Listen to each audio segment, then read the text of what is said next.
Hello दोस्तों, आप सभी का स्वागत है हमारे चैनल जीके ज्ञान 2.5 में।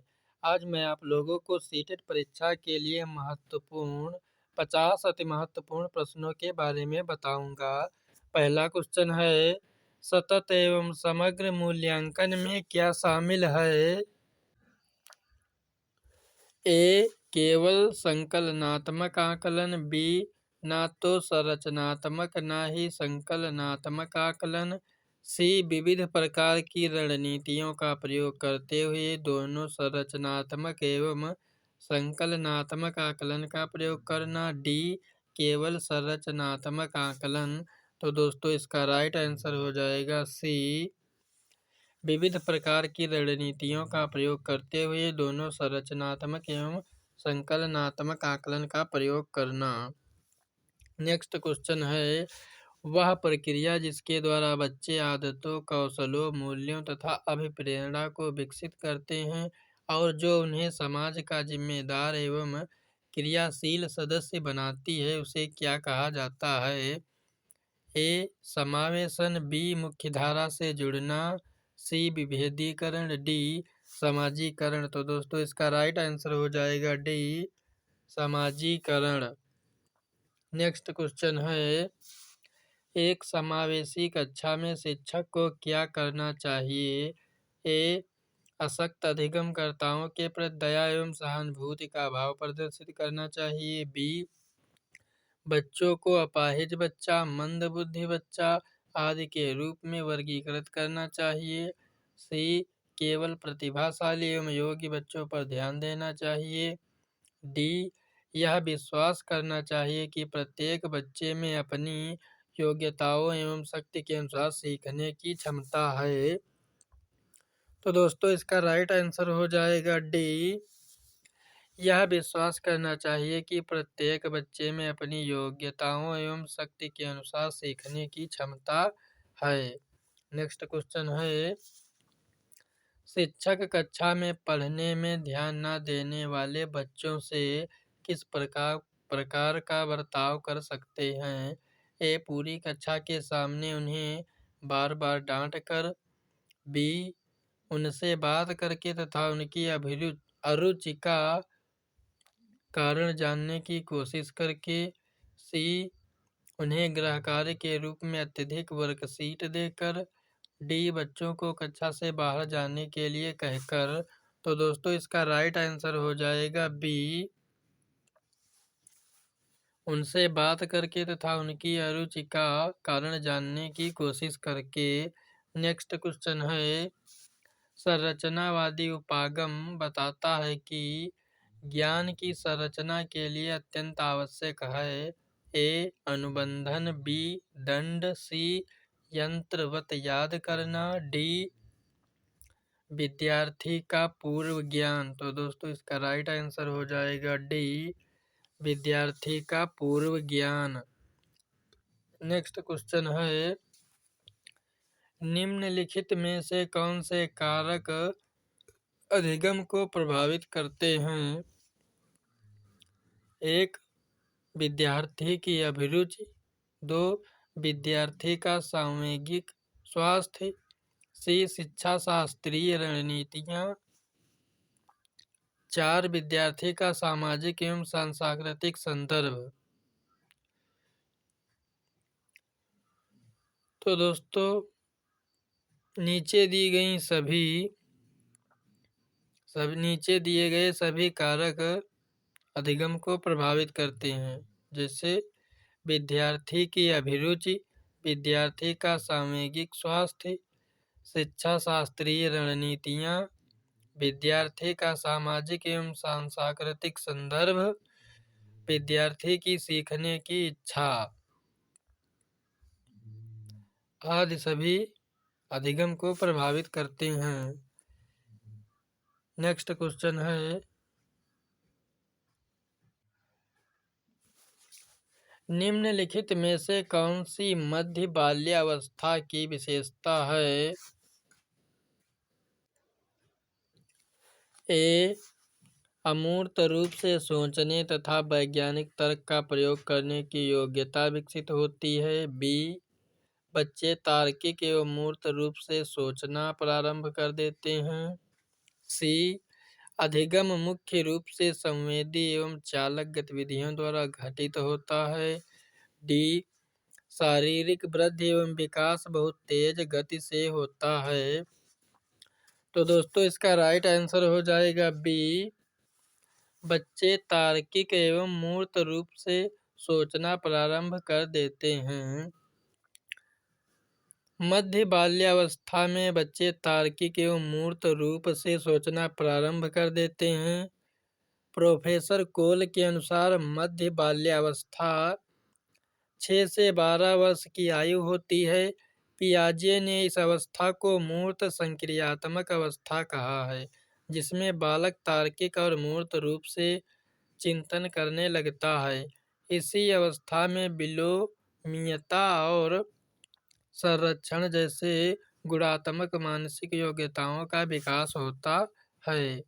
नेक्स्ट क्वेश्चन है, परिवार एवं पास पड़ोस बच्चों के समाजीकरण की प्राथमिक एजेंसियां हैं।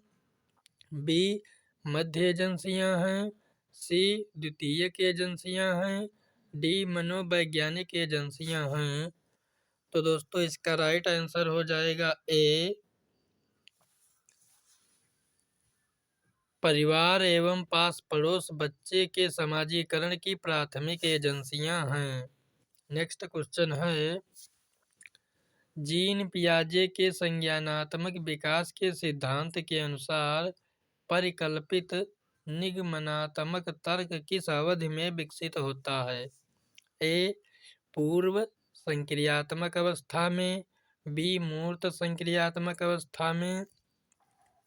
सी, अमूर्त संक्रियात्मक अवस्था में। डी, संवेदी चालक अवस्था में। तो दोस्तों इसका राइट आंसर हो जाएगा सी, अमूर्त संक्रियात्मक अवस्था में। नेक्स्ट क्वेश्चन है, किसने बहुविमात्मक प्रज्ञा का प्रत्यय दिया। ए, गोलमैन ने। बी, स्पीयरमैन ने। सी, जॉन मेयर ने। डी, गार्डनर ने। तो दोस्तों इसका राइट आंसर हो जाएगा डी, गार्डनर ने बहुविमात्मक प्रज्ञा का प्रत्यय दिया और बताया। बहुविमात्मक प्रज्ञा या बहुबुद्धि का सिद्धांत हावर्ड गार्डनर द्वारा सन 1983 में प्रतिपादित किया गया था।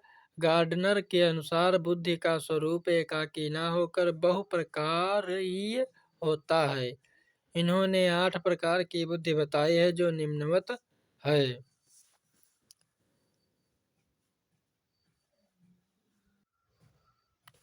नेक्स्ट क्वेश्चन है, डिसलेक्सिया में यह करने में कठिनाई होती है। दोस्तों यह क्वेश्चन अत्यंत ही महत्वपूर्ण है जो सभी परीक्षाओं में बार बार पूछा जाता है।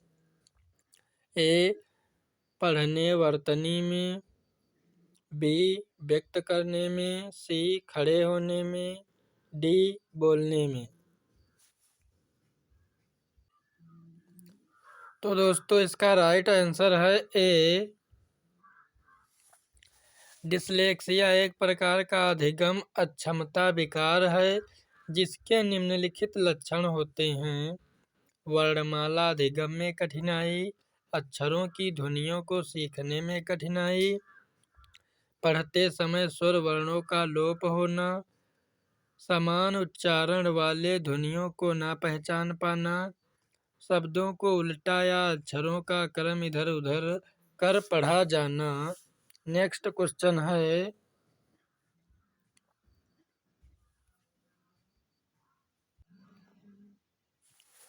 कक्षा में छात्रों को प्रश्न पूछने के लिए ए, हतोत्साहित करना चाहिए। बी, प्रेरित करना चाहिए। सी, रोक देना चाहिए। डी, अनुमति नहीं देनी चाहिए। तो दोस्तों इसका राइट आंसर हो जाएगा बी, प्रेरित करना चाहिए। नेक्स्ट क्वेश्चन है, बच्चे की वृद्धि मुख्यतः संबंधित है। ए, शारीरिक विकास से, बी सामाजिक विकास से, सी भावात्मक विकास से, डी नैतिक विकास से। तो दोस्तों इसका राइट आंसर हो जाएगा ए शारीरिक विकास से। नेक्स्ट क्वेश्चन है, मानव विकास का प्रारंभ होता है ए गर्भावस्था से, बी पूर्व बाल्यावस्था से, सी उत्तर बाल्यावस्था से, डी शैशवावस्था से। तो दोस्तों इसका राइट आंसर हो जाएगा ए गर्भावस्था से। Next question is, the condition of learning पुस्तक के लेखक हैं A L Thorndike, B F Skinner, C M Gagne, D P Pavlov. तो दोस्तों इसका राइट आंसर हो जाएगा सी एम गेने। दोस्तों कुछ लेखक और उनकी पुस्तकों के नाम हैं। एम गेने ने द कंडीशन ऑफ लर्निंग पुस्तक लिखी है। एल थॉर्नडाइक ने animal intelligence, the psychology of arithmetic नामक पुस्तक लिखी है। बी एफ स्किनर ने द सिलेक्शन ऑफ बिहेवियर लिखी है। पी पावलोव ने कंडीशंस, रिफ्लेक्सेस व लेक्चर्स ऑफ कंडीशनड नामक पुस्तकें लिखी हैं। नेक्स्ट क्वेश्चन है, किशोरावस्था बड़े संघर्ष, तनाव, हमला व विरोध की अवस्था है, यह कथन किसका है। दोस्तों यह क्वेश्चन अत्यंत ही महत्वपूर्ण है, बहुत बार सीटेट परीक्षा में पूछा जा चुका है, आपको इसको कॉपी पर नोट कर लेना है। ए जरसील्ड ने, बी स्टेनले हॉल ने, सी सिम्पसन ने, डी क्रो एंड क्रो ने। तो दोस्तों यह परिभाषा दी है स्टेनले हॉल ने। स्टेनले हॉल के अनुसार किशोरावस्था बड़े संघर्ष, तनाव, तूफान, हमला तथा विरोध की अवस्था है।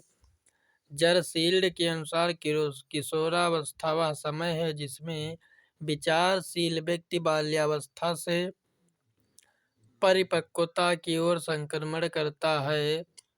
ब्लेयर, जोन्स एवं सिम्पसन के विचारानुसार किशोरावस्था प्रत्येक व्यक्ति के जीवन में वह काल है जो बाल्यावस्था के अंत में आरंभ होता है और प्रौढ़ावस्था के आरंभ में समाप्त होता है। क्रो एंड क्रो के अनुसार किशोर ही वर्तमान की शक्ति और भावी आशा को प्रस्तुत करता है। नेक्स्ट क्वेश्चन है, यदि शिक्षक कक्षा में एक छात्र को समस्यात्मक बालक के रूप में पाता है तो उसे क्या करना चाहिए। ए बच्चे को दंड देना चाहिए, बी बच्चे को नज़रअंदाज कर देना चाहिए, सी बच्चे को परामर्श देना चाहिए, डी तत्काल घर वापस भेज देना चाहिए। दोस्तों इसका राइट आंसर है सी बच्चे को परामर्श देना चाहिए। नेक्स्ट क्वेश्चन है, निम्न में से किसने अधिगम सिद्धांत का प्रतिपादन नहीं किया। ए कोहलर ने, बी स्किनर ने, सी बी एस ब्लूम ने, डी थॉर्नडाइक ने। तो दोस्तों इसका राइट आंसर हो जाएगा सी बी एस ब्लूम ने। बी एस ब्लूम तथा उसके सहयोगियों ने सन 1956 में शिक्षण अधिगम के उद्देश्यों का वर्गीकरण प्रस्तुत किया था, जबकि कोहलर, मैक्स वर्थीमर, कुर्ट कोफका तथा कुर्ट लेविन ने मिलकर अंतर्दृष्टि अधिगम सिद्धांत का प्रतिपादन किया। स्किनर ने अधिगम का क्रिया प्रसूत अनुबंधन सिद्धांत प्रतिपादित किया। थॉर्नडाइक ने अधिगम का संबंधवाद सिद्धांत प्रतिपादित किया। नेक्स्ट क्वेश्चन है, शिक्षा में अवरोधन का तात्पर्य है। ए बालक का विद्यालय में प्रवेश न लेना, बी बालक का विद्यालय न जाना, सी बालक द्वारा विद्यालय छोड़ देना, डी किसी बालक का 1 वर्ष से अधिक समय तक एक ही कक्षा में रहना। तो दोस्तों इसका राइट आंसर हो जाएगा डी, किसी बालक का 1 वर्ष से अधिक समय तक एक ही कक्षा में रहना। नेक्स्ट क्वेश्चन है, स्तंभ ए तथा स्तंभ बी को सुमेलित कीजिए। एनिमल इंटेलिजेंस, पुनर्बलन की अनुसूची, सारगर्भिता का नियम, डी अनुकूलन। तो दोस्तों इसका राइट आंसर हो जाएगा डी,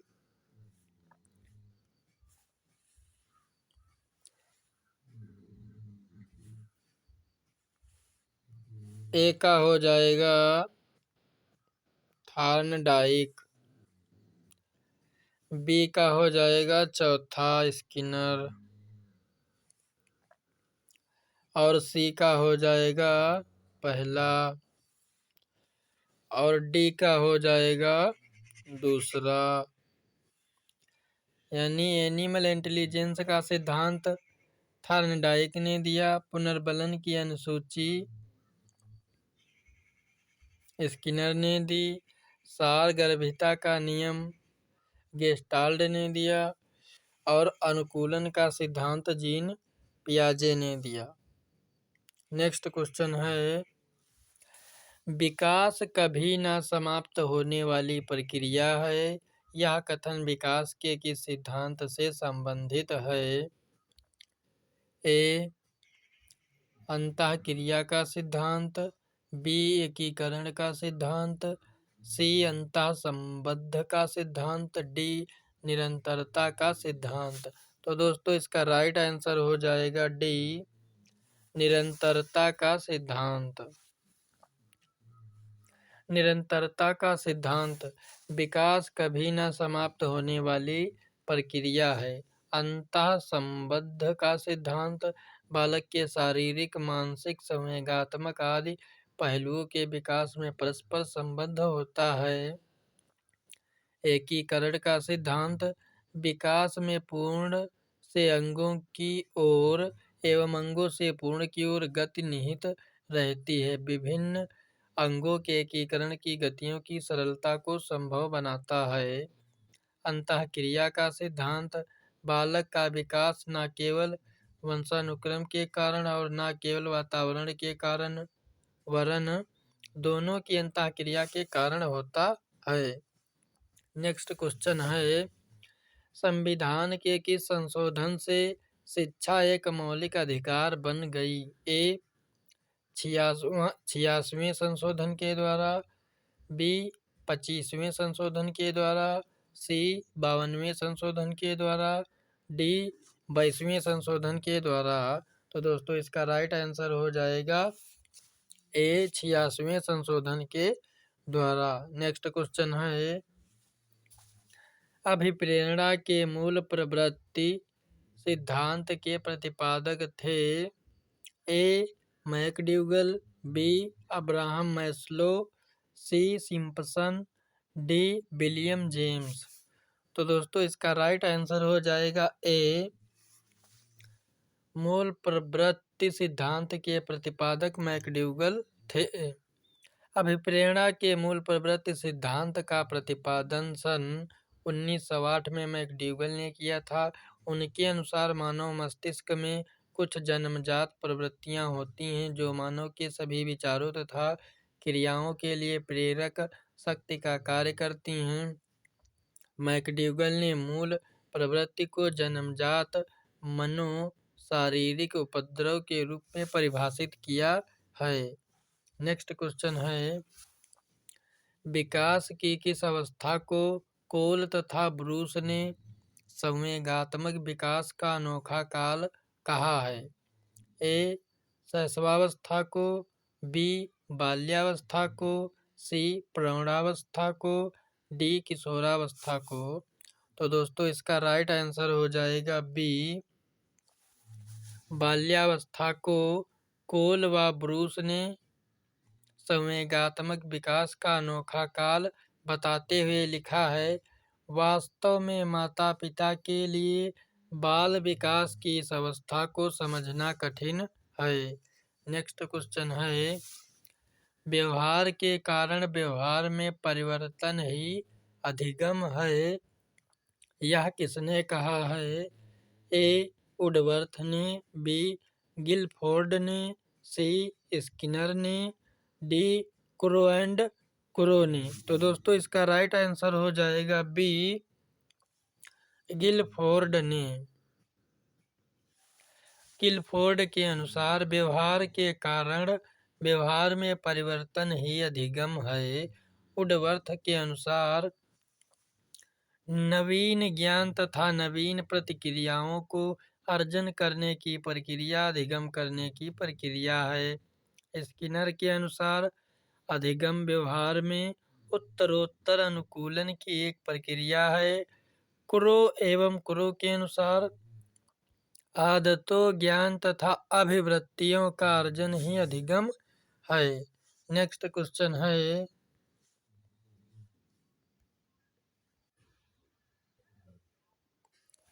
समस्या समाधान का प्रथम चरण है। ए. आंकड़ा संग्रहण, बी. समस्या की पहचान, सी. परिकल्पना का परीक्षण, डी. परिकल्पना का निर्माण। तो दोस्तों इसका राइट आंसर हो जाएगा बी. समस्या की पहचान। नेक्स्ट क्वेश्चन है, निम्न में किस सिद्धांत को पुनर्बलन का सिद्धांत भी कहते हैं? ए. शास्त्रीय अनुबंधन सिद्धांत को, बी. उद्दीपक अनुक्रिया सिद्धांत को, सी. सूझ के सिद्धांत को, डी. क्रिया प्रसूत अनुबंधन सिद्धांत को। तो दोस्तों इसका राइट आंसर हो जाएगा डी. क्रिया प्रसूत अनुबंधन सिद्धांत को। नेक्स्ट क्वेश्चन है, निम्न में से कौन सी अवस्था ब्रूनर के संज्ञानात्मक विकास सिद्धांत का अंग नहीं है? ए. आंत प्रज्ञ अवस्था, बी. प्रतिबिंबात्मक अवस्था, सी. संकेतात्मक अवस्था, डी.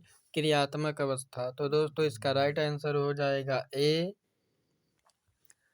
आंत प्रज्ञ अवस्था। नेक्स्ट क्वेश्चन है, मॉरिसन ने बोध स्तर के शिक्षण प्रतिमान में 5 पदों का वर्णन किया है। वह हैं: 1. प्रस्तुतीकरण, 2. खोज, 3. संगठन व्यवस्था, 4. आत्मीकरण, 5. वाचन अभिव्यक्तिकरण। तो दोस्तों इसका राइट आंसर हो जाएगा बी.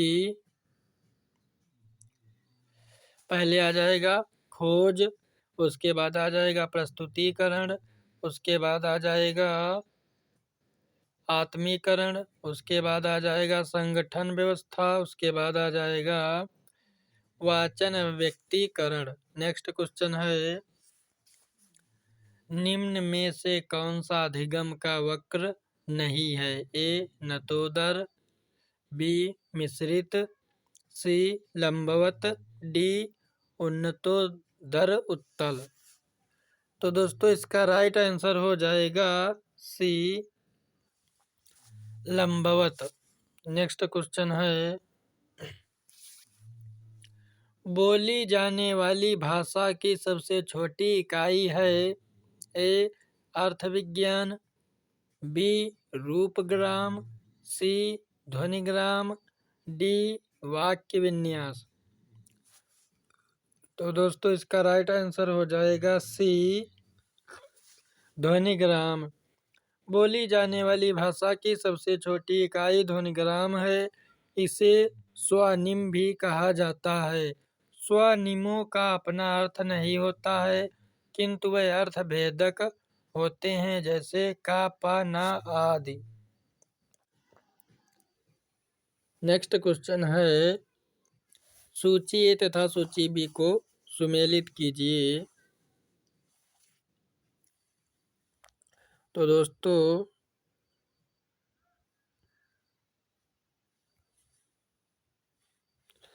हल के द्वारा प्राणोद अवकलन का सिद्धांत दिया गया है। मैकड्यूगल के द्वारा मूल प्रवृत्ति सिद्धांत दिया गया है। फ्रायड के द्वारा मनोविश्लेषण का सिद्धांत दिया गया है और मैस्लो के द्वारा आवश्यकता का सिद्धांत दिया गया है। तो दोस्तों इसका राइट आंसर हो जाएगा बी। नेक्स्ट क्वेश्चन है, थॉर्नडाइक ने उद्दीपक अनुक्रिया सिद्धांत एसआर थ्योरी में सीखने की प्रक्रिया में क्या महत्वपूर्ण नहीं है? ए क्रिया प्रसूत व्यवहार, बी अंतर्नोद, सी अभिप्रेरक, डी उद्दीपक। तो दोस्तों इसका राइट आंसर हो जाएगा ए क्रिया प्रसूत व्यवहार। थॉर्नडाइक के उद्दीपक अनुक्रिया सिद्धांत में सीखने की प्रक्रिया में अंतर्नोद, अभिप्रेरक, उद्दीपक, अवरोध, पुनर्बलन, अनुक्रिया आदि महत्वपूर्ण है, जबकि क्रिया प्रसूत व्यवहार स्किनर के क्रिया प्रसूत अनुबंधन सिद्धांत से संबंधित है। नेक्स्ट क्वेश्चन है,